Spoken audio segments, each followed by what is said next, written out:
Hello artists, this is part 2 of Tessellations. So the shape that I drew in the first step, I had to think to myself, what can I put inside of it?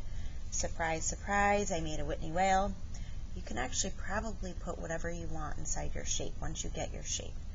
So I traced it in Sharpie and cut it out carefully so it's easier for you to see for the next direction. Because I found that in the first video the pencil wasn't showing very well. And I just really want you to be able to see the edging.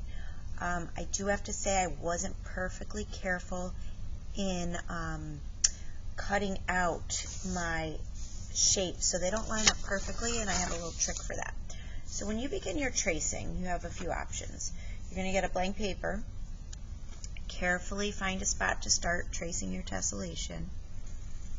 If you have a very steady hand, you can just carefully lay the paper down.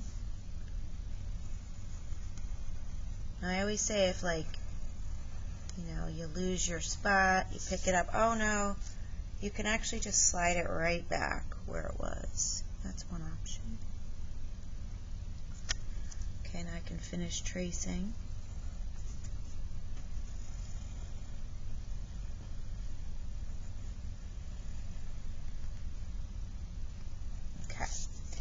So, the second option is if you don't have as steady of a hand, or if you just find this easier, take a piece of tape, roll it up on the back. So now see here's where the lines don't meet perfectly.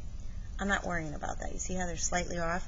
I'm going to slide this over so this bottom point and this top point meet. So this is a little off. That's okay. It'll still work. So that tape now holds it in place so I can remove my hand and carefully go around the shape. Okay. And then when I'm done, I'm going to carefully lift the paper up with the tape gently so I don't rip it. Okay, there's my first one. Now I'm going to go on the back side. See how it kind of is a little off, but again, I'm going to make sure this bottom point and this top point kind of meet up, so it'll work. Okay. Now, the tessellation should fit on all sides. So, you can see if I carefully lift the tape up, it would fit here.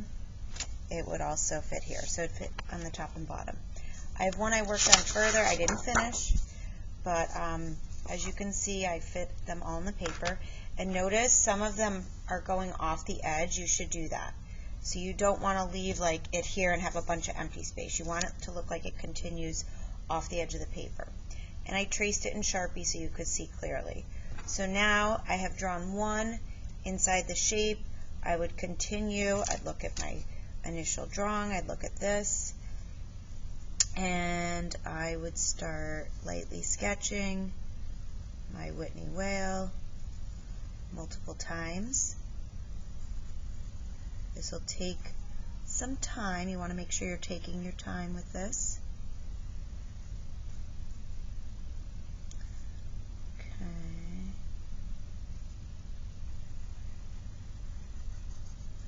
And I suggest when you're sketching, you sketch super light. I'm only sketching a little darker so you can see it on the video camera. Okay. But typically you want to sketch lightly, so if you make mistakes, you know what, maybe if I should change this cloud so they kind of look like they go together. So here's a little variation if I want. I don't know if I like that. I might change it back. But you can have fun with that. And that's how I did it. So you would keep going, sketching, trace when you're done, and then we have to talk about coloring.